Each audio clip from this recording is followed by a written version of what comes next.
Welcome to an AI Journal session today in sponsorship with Vanti Analytics. We've got a very interesting topic that we're going to be delving into today, a topic that is very personal to me. Some of you might know my background has been within engineering and manufacturing, and to be looking at what this company is doing and the speakers we've got together for you to discuss this topic is truly brilliant. So I won't take up much of your time. I'm going to be introducing Kieran Gilmurray in a minute to introduce you to the three fantastic speakers we've sourced to bring you a lot of insight around AI manufacturing, where we're going to cover topics such as how AI can make manufacturing businesses more robust, where technology such as AI can improve manufacturing business outputs. Very important topics in today's age. And just a quick few messages and a quick few ground rules for the conversation that we'll be having today. Let us know in the comments where you're tuning in from, what part of the world you're tuning in from today. It's always great to hear where you are, and to always make sure that if you do have a question, the audience will be answering questions towards the end of the show. So please, throughout, put where you were from, a question if you have one, and if we can't answer it on the show, we'll be answering it shortly afterwards as well. Of course, for all of you that are watching this as a recording, please go through and see and engage with the speakers that we have today. But apart from that, I really want to say a massive thank you for joining us for this session today. It's a real pleasure to be able to put it on.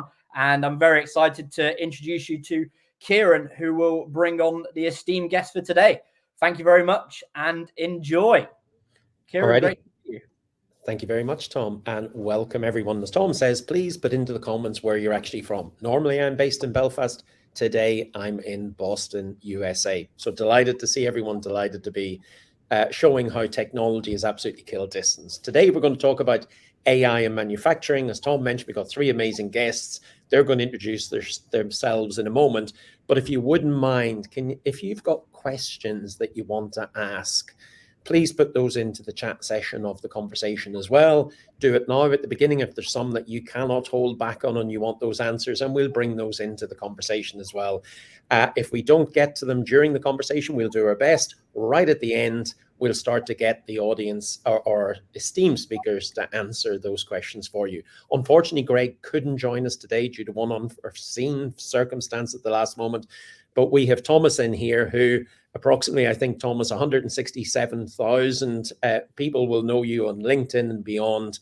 You've been in the AI space for years. So whilst Greg isn't here, we will miss him. We have Thomas, who knows this area sideways as well. So I'm going to jump straight in. I'm going to come to Jeff straight away. Jeff, you wouldn't mind introducing yourself in a moment. But can you tell me, how can we use AI to make a manufacturing business more robust, please, sir? Sure. Thanks, Kieran. And yes, my name is Jeff Winter. I am an industry executive for manufacturing with Microsoft. Basically, what that means is I help manufacturers digitally transform at scale. So the topic of AI is actually my favorite topic of digital transformation, which is part of the reason why I'm excited to be here today. And I think your first question is a great one. If you boil artificial intelligence down, it really is just a decision-making tool designed to supplement and complement human intelligence. The two big use cases are augmentation and automation. And in augmentation, you're using AI tools, most notably machine learning, to run calculations and simulations to provide data in a way that gives us the ammunition we need to make better decisions. They could be technical decisions or business decisions or even managerial decisions. And this type of AI is taking off tremendously and is an area every company should be embracing or starting to embrace at this point. Now, automation AI, however, not many of us are really using yet. This is where you give up control and let the AI make decisions for you. This is the one that's inherently difficult for people to fully trust because it's difficult to fully comprehend. I mean, for example, think of self-driving cars. How well do you trust them? So automation AI is in its infancy. And this will take years before it's perfected enough and trusted enough to start taking over high-risk decisions in our personal lives and in our businesses. Now, in addition, we need to consider what AI is good at and what it's not good at, what it's not capable of. So AI is very capable of many unbelievable things. Machine learning is incredible at sifting through massive amounts of data and identifying correlations and patterns and developing forecasts far better than any human can do. AI is great at replacing tedious, repetitive, and routine tasks that humans would get bored at and make mistakes with. And this is especially true for places where repeated visual inspection of something is needed. Cognitive AI is another area that's, making sense of simple questions or people's simple needs and providing useful answers quickly. Think of chatbots or just your autocorrect on your phone or grammar checks or finding songs or photos when you don't remember everything about them. AI is fantastic at this, but AI has its limitations. AI has no common sense.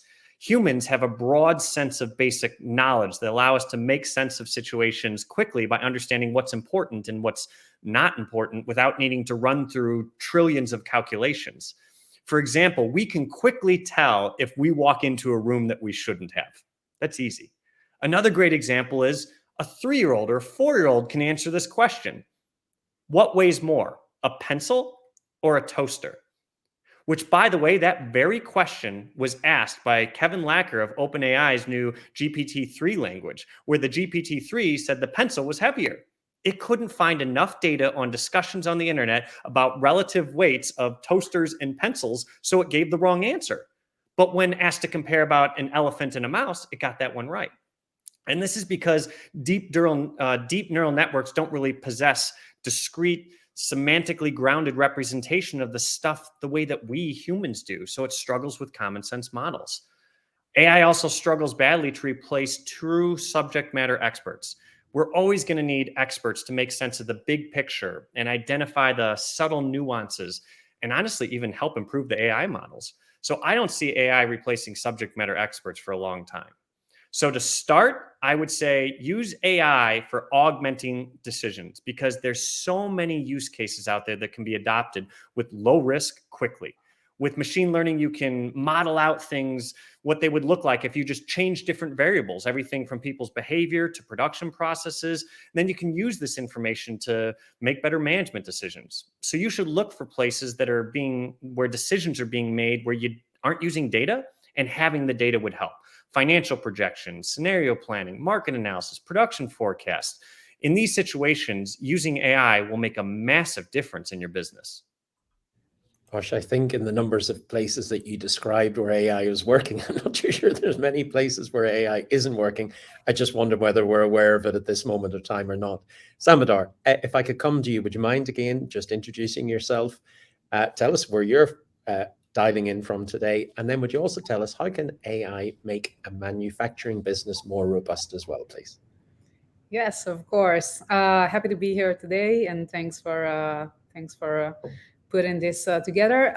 So I'm Samadar, CEO and co-founder of Vanti Analytics. Once an engineer, a mechanical engineer and a manufacturer myself, but today helping companies and manufacturers to deploy AI at scale in their production lines. Dialing in from Tel Aviv in Israel, of course.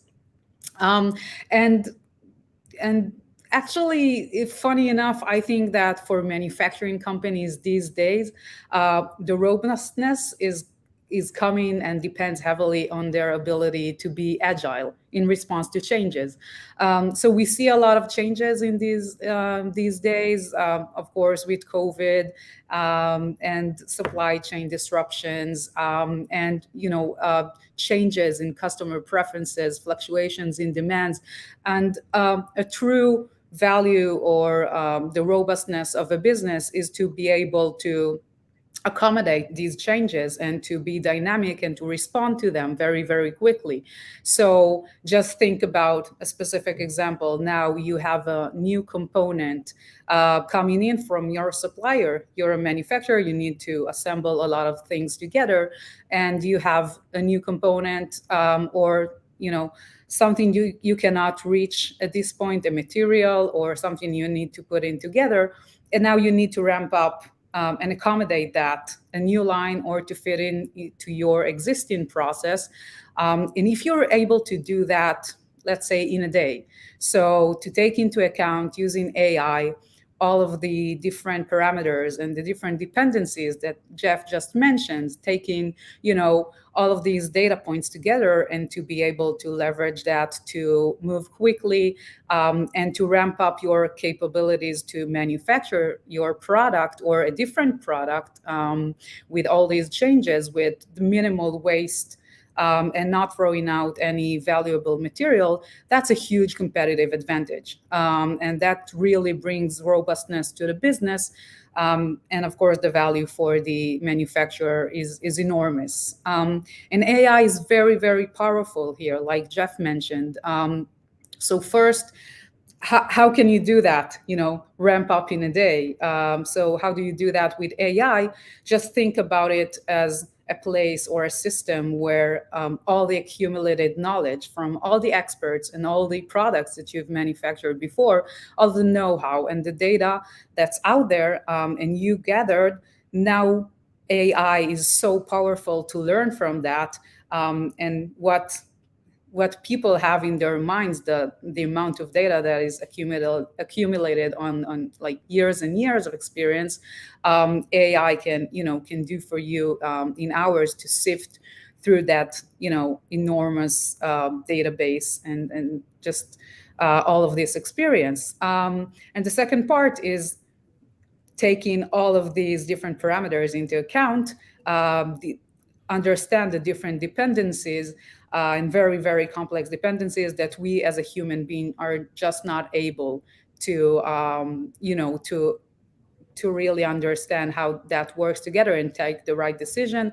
That's where AI is so powerful and can bring enormous value to the business. Yeah, it's interesting. I sort of say, as Jeff mentioned earlier on, I couldn't tell the difference between the way who's bigger, a pencil or an elephant. Maybe it's a virtual elephant, but it just does show you the use of AI in itself in number crunching. Thomas, if you don't mind, if we could come to you, sir, a little bit about where are you dialing in from today, and how again can AI improve a manufacturing business? Yeah, absolutely. So Thomas, AI Nerd Helfrich, I'm actually dialing in from Jeff's basement.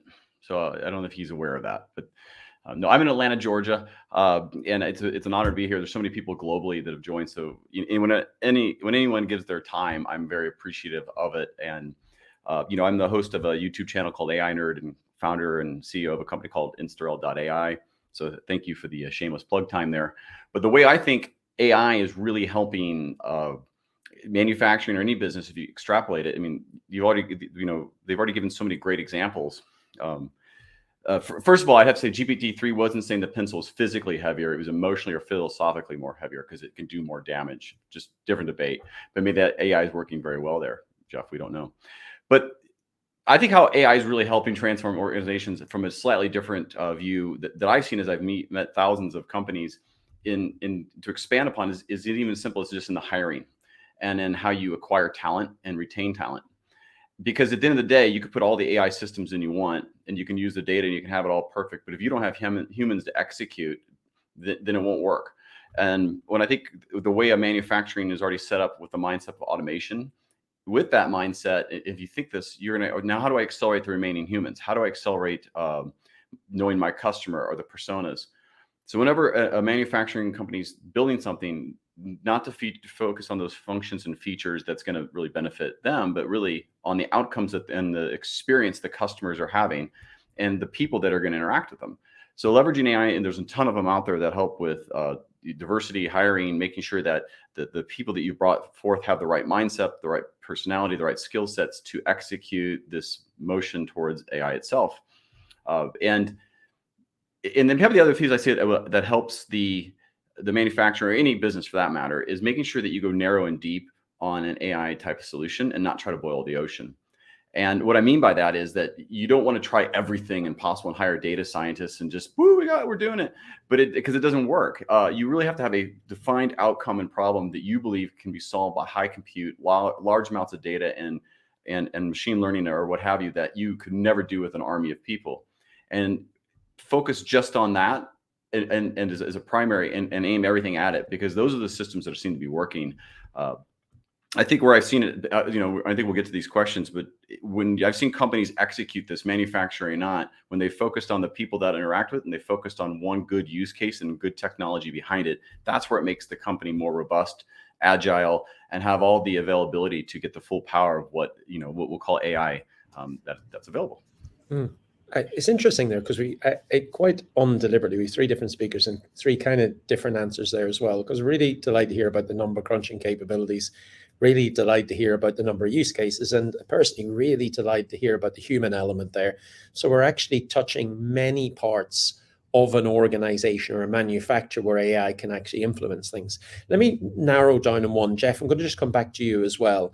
If we focus on manufacturing output, how can AI help improve a manufacturing business's actual production outputs? So another great question. This is where I pull in. I have an interest in, industry trends and statistics. So I would say that one of the things I would reference is IoT Analytics actually ran a report several months ago that went over the main industrial AI use cases and then compared it to their previous report on the same topic. So predictive maintenance continues to hold the top position with, I believe it's 22%, but it's actually trending downward since 2018. And when I say trending down, I mean in its share of use cases, not in absolute numbers. It's still going up. Now, quality inspections and quality assurance was number 2, roughly 20% and holding strong. And this is mainly comprised of automated optical inspection, fault detection, product testing, and predictive quality simulation. And third was manufacturing process optimization at roughly 13%, also happens to be trending down, but that's mostly focused on autonomous machines and robots, production optimization, and automated production planning. But the most interesting one was their 4th, which is shooting through the roof, and it's supply chain optimization, mostly in predictive inventory management, automatic warehouse optimization, and route optimization scheduling. So that's kind of what the data shows. Thank you. Samadar, same question to you. Where can technology such as AI improve manufacturing or business output? Yeah, sure. So I'll share a couple of examples from our experience. And of course, we're in the predictive quality and process optimization. So I'll give a bit of more color as to what are the actual use cases and how do you leverage data or AI over there. So the first is just, to save materials usage, in direct continuation to supply chain shortages. You want to be able to predict failures very early in the process for every single unit or for every single batch that you're processing. So imagine going through 1 or 2 or 3 steps in the process and then, using an AI model to predict whether it's going to fail down the line a couple of steps ahead when, putting together, when integrating or doing some kind of irreversible process where you cannot go back and reuse those materials. So you can go ahead and rework those units or take it, or scrapping it before you put in extra materials into it. The second part is just quality assurance, automating defect detection tasks. I've seen in a couple of examples, maybe sometimes 6 to 7 different professional or domain experts having to look at each and every unit or product that goes through the line. Of course, very labor intensive, and many defects sometimes on the possible and failure modes on the same actual unit. So just to save a lot of resources and also to enable people to work remotely. It's very relevant again for, now COVID times where you don't need the actual people on the shop floor. So to automate these tasks and just to save a lot of people from being there or to have them, free time, to gain them some free time to do their domain experts, like very crucial task. As we said, AI is not replacing anyone. It just frees up time for more advanced tasks. And another thing about quality assurance is avoiding recalls or essentially assessing the risks or the likelihood of a specific product to get recalled at the customer side. Of course, we all know and understand the implications of recalls. So, you want to increase the brand strength and customer satisfaction. So taking taking data from previous recalls, all your historical data, taking sample quality and stress tests, and taking all of these resources and huge amounts of data to assess the risk of a product being recalled. Another final example is just to capture the domain expertise. We've talked a lot about how professional manufacturers, sometimes they have tens of years of experience. They professionalize in a specific process or a specific machine. So just think of the onboarding process and taking and leveraging all that data and all that knowledge to make repairs and maintenance and root cause analysis just much, much faster, and to empower new employees, onboard new employees in order to do those tasks much, much faster. Yeah. It's interesting there, just Samdar, because what might have been described earlier on, you're describing some of the data that's output. Dare I say that might have been the exhaust fumes of a manufacturing process years ago. Now companies are actually using the AI to look at the data to allow them to make better predictive and future decisions as well. Really interesting side of things. Thomas, just before I come to you, I'm just looking at the locations where people are coming from: Egypt, Norway, India, Greece, New Zealand. We really have people from all over the world today. Everyone really, really welcome as well. Thomas, could I ask you the same question, if you don't mind, then? How can we use AI to improve manufacturing output? I love going last because you guys take all the great answers. But look, there's one that I think is very interesting that I've seen play out is in around computer vision. And you can use this computer vision obviously for defect detection and in some other areas, but in particular, you can use it for safety on the work floor. So some of the biggest incidents on a manufacturing floor is when a forklift hits you, or a poorly placed container, or that people don't have their gloves or their masks, or they're operating in a way that's not compliant to what they need to be safe. Some of the AI actually can take actual cause and action based in real time at the camera level. So incredible edge computing at the camera level to say, hey, this is a problem, alert, go do this, or notify, or let the employee know. The safety of the workers and the people that you have that are executing when you're not a fully, let's say, automated shop is critical to the business output. It's critical to the success of the company, so you don't have accidents, incidents, and you don't get downtime. I think, maybe ancillary to this is in risk assessment of actual people's wellness. So you don't have somebody come in potentially who is sick and they wipe out the entire of manufacturing floor of people because they weren't detected ahead of time. So having AI to be able to sense the temperature all the time, the people, their conditions, et cetera, is another use case that you may not think of, because at the end of the day, you got to build stuff, you got to ship it, you got to box it, and if it's not all automated and you have people involved, you need to do some things to take care of that. I personally think that type of approach of thinking people first, of where I can use AI to enable my people, is very core to just my personal belief. But I think it's actually where we are in the state of AI and how technology should be used to accelerate all the humans that are involved in it. Until there's no humans involved, there's going to be humans involved. So in the meantime, your use cases and the things around that should be around enabling that person to be more efficient, to be smarter, to be able to have a better experience, and not get harpooned by a forklift right behind them that shouldn't have been there. So that's always a fun afternoon, let me tell you. But, but it's interesting what you're saying though, there, Thomas, because again, sometimes we do move to that output, and that's absolutely essential as well. And then we forget the output's actually impacted by people and their safety and everything else around that. So really great. Jeff, I think you want to come in with another follow-up to this particular question. Yeah, because I want to expand a little bit more to get people thinking differently about it. There's two additional areas to consider, and they're engineering and the business side of manufacturing. From an engineering side, AI can be paired with HPC, high performance computing, to run millions of simulations about product design, especially for safety measures or even stress testing. And if you combine it with IoT as part of connected products, you can get tremendous insights kind of about product features or what's happening in the field. But from a business side, which I'm most excited about, we're also seeing AI used for sales and marketing, especially with social sentiment analysis or real-time personalization, even content creation. Cognitive AI is being used in many functions of the business to take advantage of tools that can quickly sift through huge amounts of unstructured data to make them both readily available and find connections and links automatically between them. And this can be done with hundreds of thousands of files in hours, maybe even minutes. And this allows you the ability to internally search for stuff like pictures, presentations, CAD drawings, or even handwritten notes and have them immediately at your fingertips.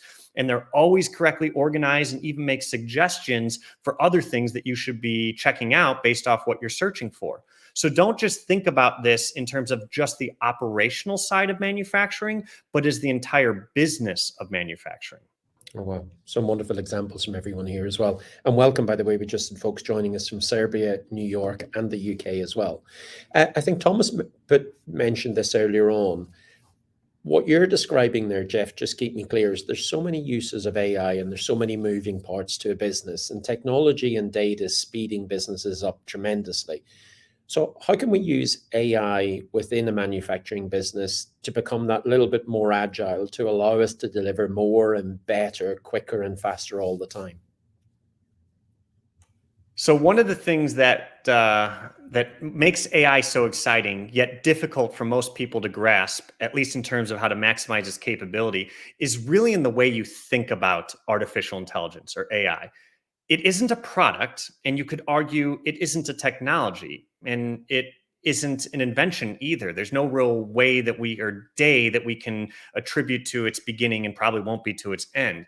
So how would you describe it then? Well, I would describe it more as a quest, a journey striving towards the goal of replicating human intelligence. It's constantly improving, expanding, and changing.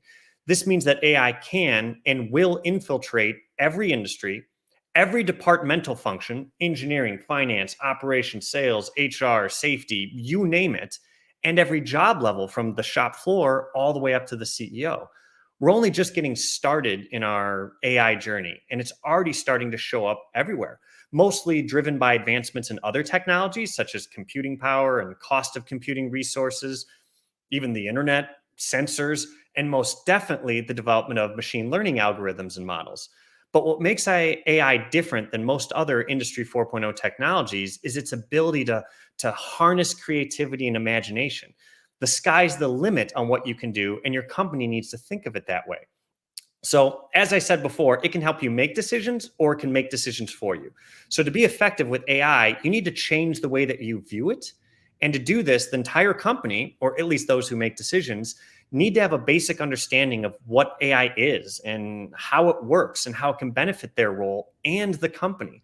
So when doing this, you'll find ways to integrate AI into way more decisions than you're probably doing right now. And as a business leader, I recommend working in an AI decision tree to help most of your strategic planning processes to help you decide where to use it. So there's 3 simple questions that I would have you ask yourself. First, can AI do it? Is it just technically feasible? Will it get you the results that you want? If the answer is yes, then the second question is the ROI there? Is there a solid business case? How will augmented AI decisions actually cause you to take different actions, and what will those actions result in? If the business case is there, then the third should be, should we use it? This is where responsible AI or ethical AI comes in. Deploying AI with good intentions to empower employees and businesses and even society rather than cause harm. So you need to consider fairness, reliability and safety, privacy and security, inclusiveness, transparency, and even accountability. So overall, the biggest impact in AI I see won't be one single product or one single application, but rather changing your mindset to start thinking of AI differently. The output will lead to faster and better decisions, which will naturally make you more agile. Samadar, there's quite a few things actually covered by Jeff there, but what aspects of business do you see, or what could business do with AI to make themselves more agile, to deliver better, quicker, faster? Yeah, those are great points addressed by Jeff. I will take a specific approach to it, and this is how essentially AI is built. So when companies evaluate an AI application or a capability, they need to look at it not just at the model or it doesn't end at building a model or deploying that first application. That's just the first step. So companies should think about the day after the deployment of AI. So what I mean by that is that maintaining the value and how to do that at scale should be of top priority. So if you think about that at day one, then you can scale and be more agile about, building and adopting even more new technologies and more new applications, because AI is not static, right? It's not a static capability that you can just deploy once or put in a machine learning model and then leave it to run without maintenance or attention. We talked about the dynamic nature of manufacturing and actually every business. So this challenge should be really considered and addressed when you just getting started with AI, or when you evaluate a new product or a new tool for the organization. So my take on this, of course, I'm a big advocate of no-code tools. So and the power it brings you for no-code tools where domain experts can inject and interact with AI through their domain knowledge and their expertise and their business knowledge to evaluate the ROI, to understand the outcomes of AI and to interact with it and to work with those applications is something that will empower the entire organization and bring a lot of agility. So it's not something that is siloed or used only by data scientists that need to deliver and spread out the word about it. So it makes it, if everyone can use it, from the engineer or the technician or the process or engineer in the shop floor, all the way to the decision maker or the plant manager or someone or the COO that oversees the entire operation, that really brings that agility and easy way to expand within the organization. So no code, easy to use, easy to interact with, and speaking at the language of those experts and not machine learning and coding language. One of my personal favorites, low-code tools. So you're talking to the converted already. Thomas, same question to you. Look, what aspects do business need to consider when using AI to become more agile? I love how nerdy this conversation is. So good. Love it. The answer in horribly, the answer is all aspects. So I think actually it'll be almost criminal not to use AI in the next decade or so as a C-suite executive for a company. I think if you're not thinking this direction, it'll be negligent at worst. I think to not be leveraging this type of technology to make better decisions about your business and manufacturing or whatever, you'll have to keep up with the pace, or you're just going to be the next, fill in the blank, Kmart, whatever. Specifically, how to become more agile. Being agile is all in the ability to make decisions quickly and do them without noise or bias, and to do this in a way that is repeatable.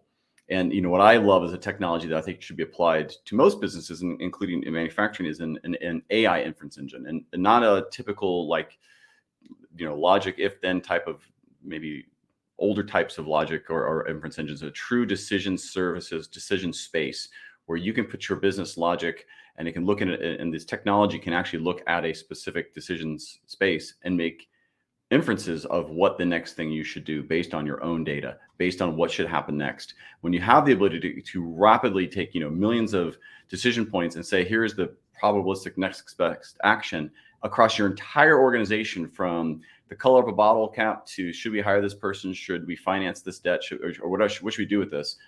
And your whole company runs on AI and inferencing for the purposes of business logic and execution. You can make decisions faster with more confidence, without noise or bias or anything else. I could go into this for hours, but the idea is, though, that you want agile, you have to make decisions and you have to have confidence in those decisions very quickly. And then when you do, you can actually then move an organization in the direction it needs to go way faster. So if I'm listening really correctly, and I've heard some amazing examples, some amazing use cases of AI, and to your point, Thomas, if we take that'll be criminal not to use AI in numbers of years, then Jeff, please tell me, What are the common blockers that we're seeing inside of organizations that are actually preventing them from adopting and using this amazing technology?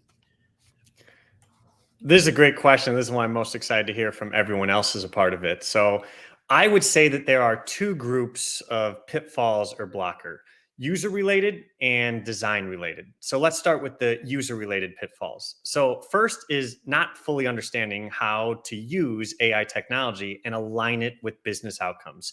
You need to use it for the right reasons. Use it to augment a decision or to solve a problem. A big telltale for me is when I hear a business leader say, "Oh, we'll just use AI to solve that problem."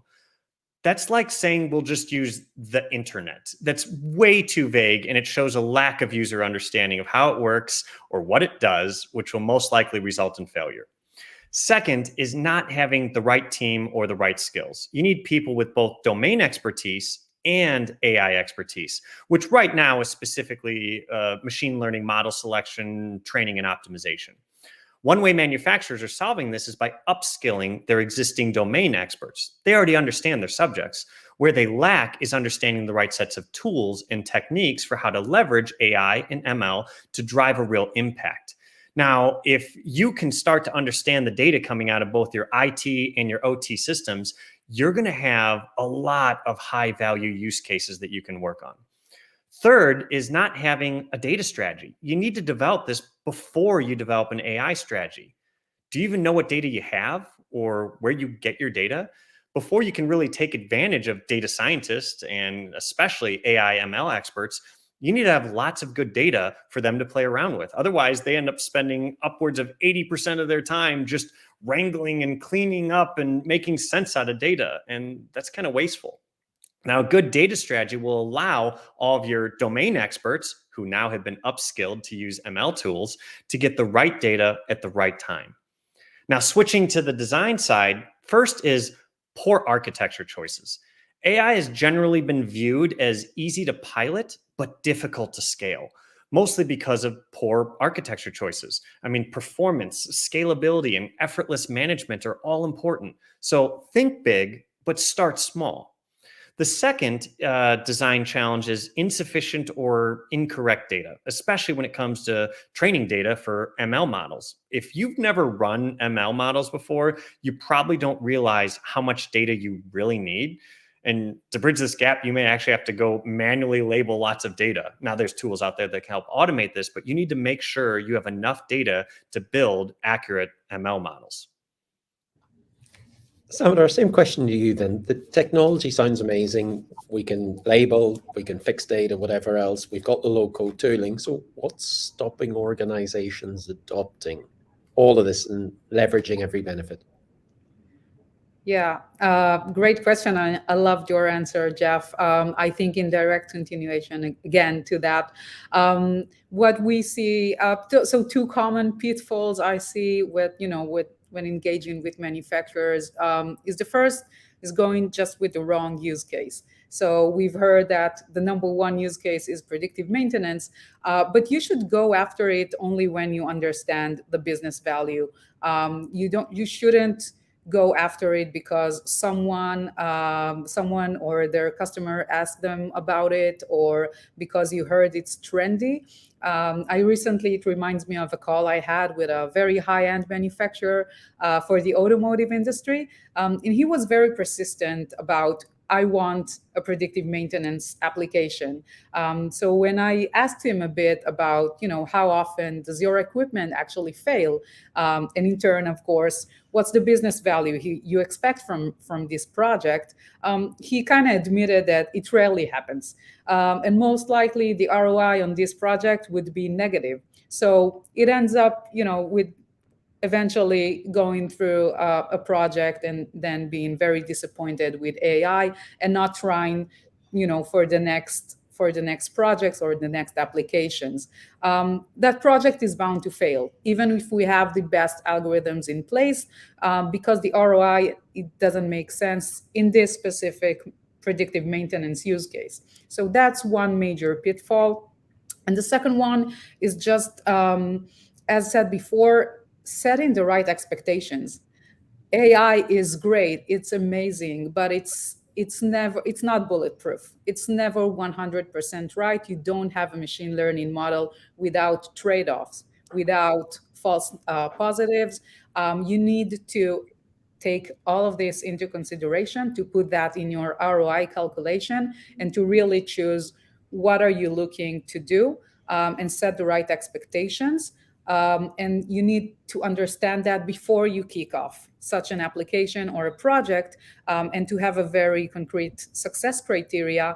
Because if you don't do that, these are where those projects are taking a lot of time, a lot of frustration, and this is where companies are struggling to scale because they're choosing the wrong business case, or they didn't think it through about like what will be the outcome, what do I expect from it, and then they continuously change it over the project, and then when it goes on and on without the ability to scale a very good application. My compliments for the answer in two parts. A very good answer, Samidar, but also it is wonderful to hear a supplier actually arguing with a customer to make sure they actually get ROI out of the project as well. I wish that was usual. It's maybe not as usual as we all might think and hope. Thomas, same question to you.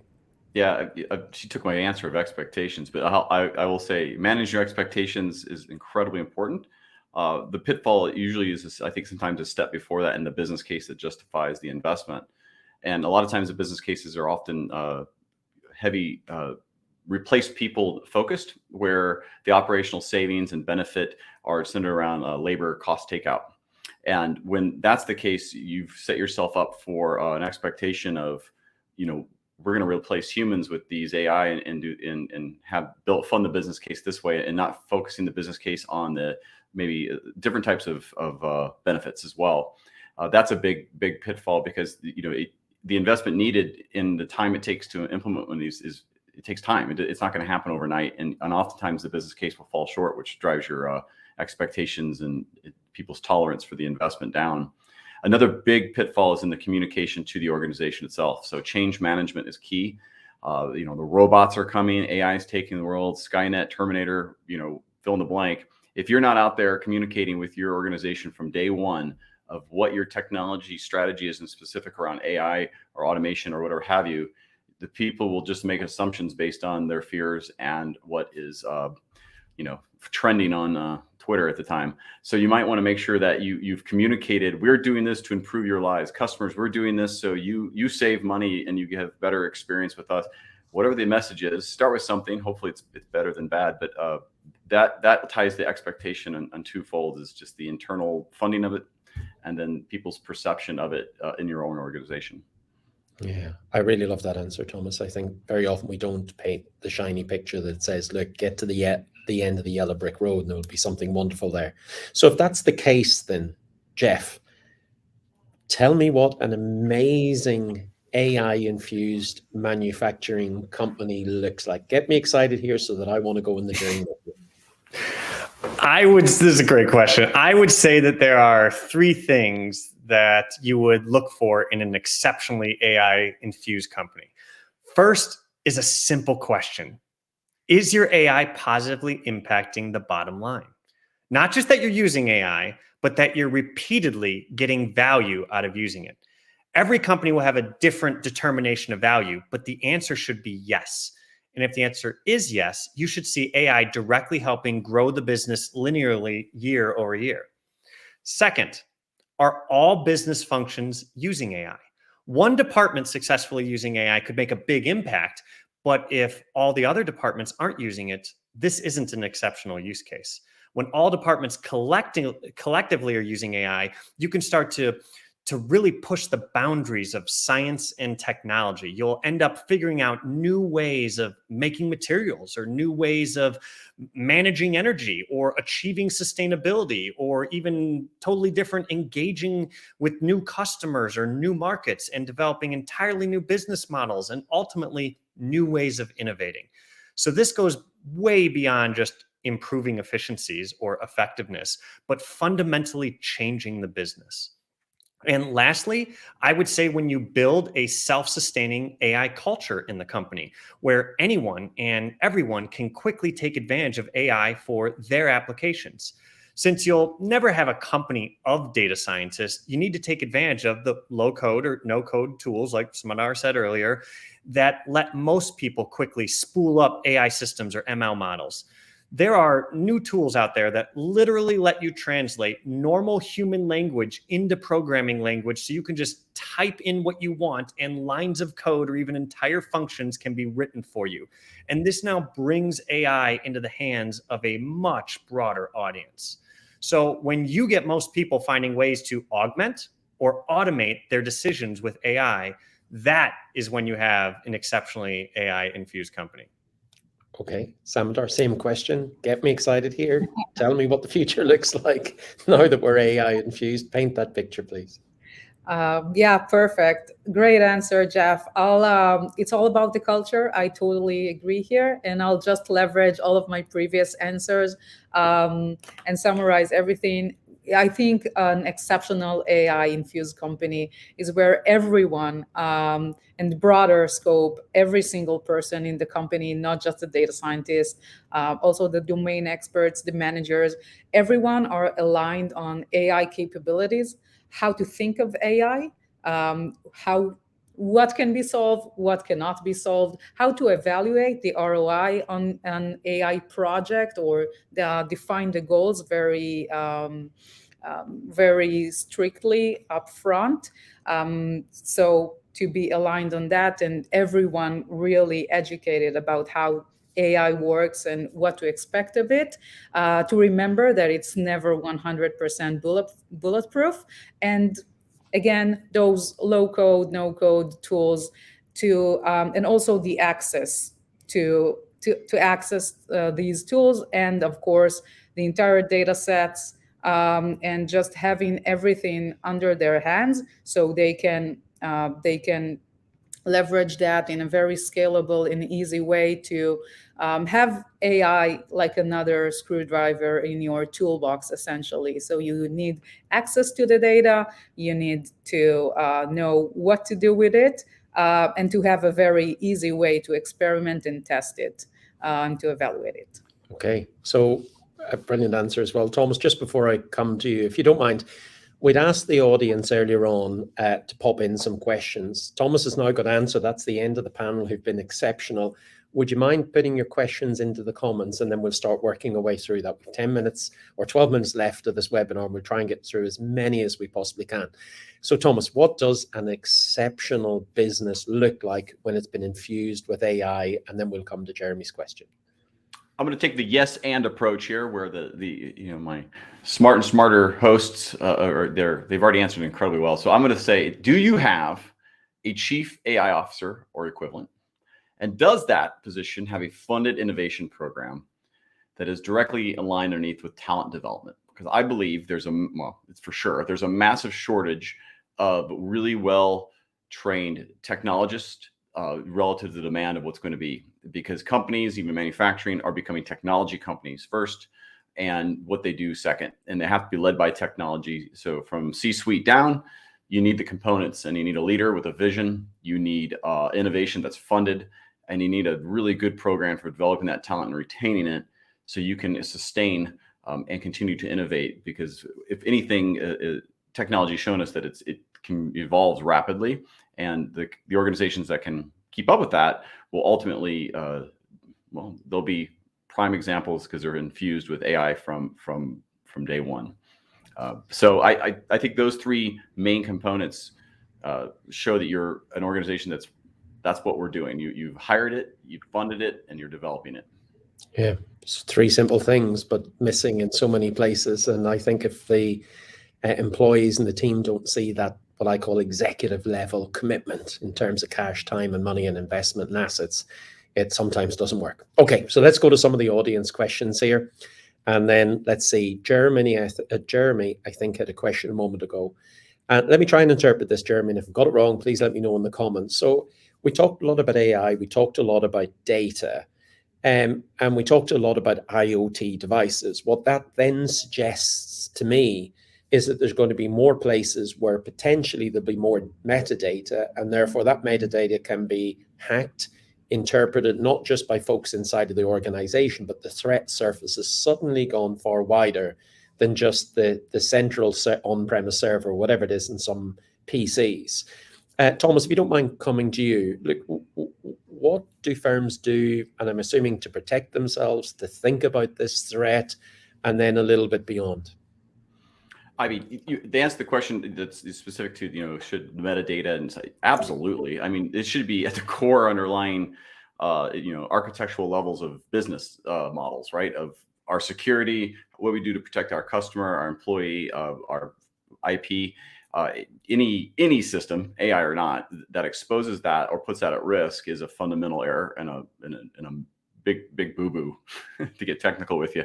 So absolutely, it has to be considered. It should be one of the core checkpoints of your governance and in the models you put in place of an AI COE or beyond. It has to have a seat at the table. And if anything, your AI should be enabling those things to be more secure. But no program you put in should ever put your company at risk on either of those two data points. Wonder if that will be an interesting determiner whether people will engage with companies or not, because I see a lot now, and Jeff, maybe come to you, I see a lot of companies now building in security by default in the code. Maybe we'll say the same thing in, cybersecurity / security of data, metadata in the AI code as well. What's your thoughts, sir? I mean, yes, I agree. Your entire digital transformation journey should have cybersecurity as kind of the central pillar around it, not just something to consider, but kind of the heart of what you're doing. So that's something that's extremely important. Now, the one interesting thing, and I took this question, probably a little differently, is AI is so ubiquitous, like I said earlier, that you can think of it in two different ways. You can think about the cybersecurity of artificial intelligence, or you can think about artificial intelligence for cybersecurity. For example, you could use AI for predictive risk intelligence in a few different ways, whether it's risk-related decision-making, risk sensing, threat monitoring and detection, and the automation of kind of your risk processes. Now you're using AI to actually support your cybersecurity measures. But in terms of how you should use cybersecurity for AI, probably the biggest thing that I would say there is going to be focused around security-focused policies that have an importance on transparency and testing and accountability for algorithms and their developers. That's an easy way to help make sure that you're approaching your cybersecurity of AI the best way.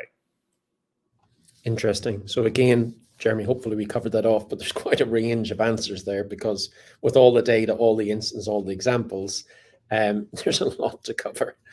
Okay, so let me see, metadata, archiving solutions, and what's the last piece there? If I can see that, with archiving, maintaining fidelity. So again, Jeremy, I'm assuming we need you on here, sir. I'm assuming then it's just, how do we actually make sure that if we do archive data, that we make sure that it doesn't get tampered with at a later date? There must be something along the lines, folks, there about data retention. There is something, and I've seen technology that if you do touch the data at a later date, you can look at it, but maybe it goes to Thomas's point there.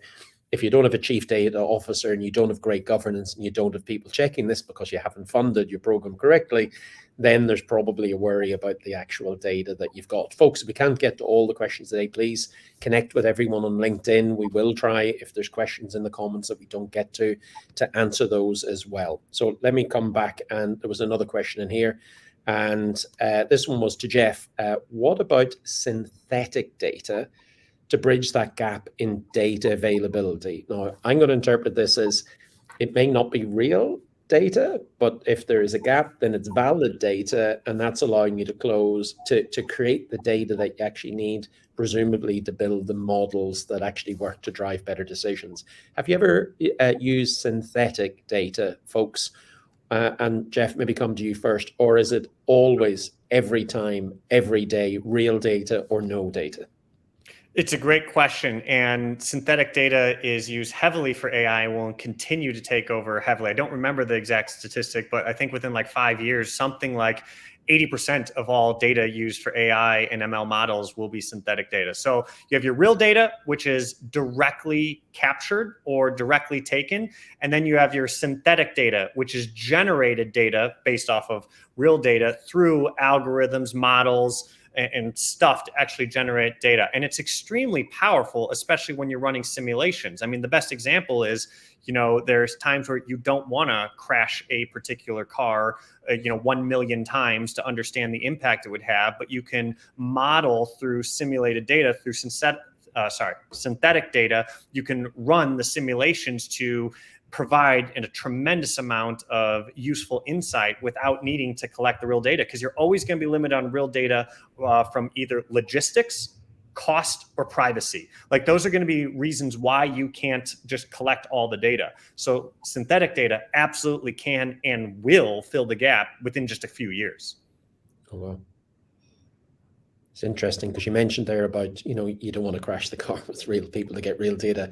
I think I read somewhere where they were using something like Roblox, one of the car manufacturers, to simulate lots of different environments and millions of data points to try and get that to work. Okay, so let's see the next question that we've got from the audience. What about procedures and processes to follow to ensure customer information, and thank you, Chikosi, and privacy are always secure? Because we've seen all the scandals recently, and that was more the provision of data that led to a scandal. But again, it feels here almost again the same thing. How do we actually secure the data, Samadar, to make sure that if we're being entrusted with it and our data is an absolute key asset, a key identifier of ours, that as manufacturers, suppliers, or businesses, that we're actually using it for all the intended purposes that we believed it was to be used for, and it's not going to be thrown away, cast away, or distributed to the wind so that others can see it and do stuff that we might not want them to do. Right. So I think it goes back to the first question, like, how do we set procedures in place and how do we work along, the CISOs and follow those architectures that ensure that data is not used, and there are sufficient procedures in place, and you pick out the right tools that guarantee you that data is used if you're using a machine learning application or a vertical solution for AI in your manufacturing line, that IP, but also data security and personal data is not left out there, is not being used by the company or by the vendor, and it's not extracted from the company, or if it's extracted, then essentially you're still you as a customer, as a manufacturer, always in charge of the data, and you can always ask to access it, to remove it, to change it, or we even let our customers to change the data or kind of whitewash it before it goes into the machine learning building flow. And of course, we let our customers to delete every single piece of data at any given time, and it's completely siloed environment for each one. So you need to pick out the right vendor to work with your CISO to have the procedures in place and the right architecture. Yeah, interesting. Alrighty, we're actually almost up on time, and thank you, Thorvald. That's a really suitable comment, and I mean that in the most wonderful sense, because it's so true. And I'm a fan of low-code technology. Can't go on about that one. Thanks, Gary. Good to see you again, by the way, all the way from New Zealand here. Look, let me try and summarize here. There's a lot of investment needed. Thomas spoke about earlier on, and it sounds like, Thomas, you need this chief officer to actually have someone that helps own it, control it, manage it, bridge it, and everything else. From what you were saying, Jeff, in there, like, there are more uses of AI than you can shake a stick at. And bringing in Samadar as well is not just about the manufacturing process, about the human processes and everything else. But we can't just take data for granted. We have to validate the quality of it. We make sure that we're actually potentially using synthetic data because that's the more suitable. But to Samadar's point, It's not about keeping the data forever, and potentially this threat surface is actually broader and wider than ever, leading more people's data to be leaked outside of whatever intended purposes it was as well. We shouldn't be doing that as well. But what I've heard today is amazing examples of where AI can be used in manufacturing, amazing experts who I recommend everyone follow on LinkedIn to hear more, because these experts talk all the time. They write about AI in every instance as well. So the answers are actually there. It's not that this is a hidden science and there's some magic to it that nobody can understand. So it's worth investing in the AI as well and these models, because everyone on the panel has mentioned without hesitation the amazing benefits you can get, not just from the output side of things, but from the augmentation side of things, the building a better business, not just talking about the profits, but augmenting and helping people as well. So look, that's the end of our webinar today. One gift for those who stayed on at the end from Vanti Analytics.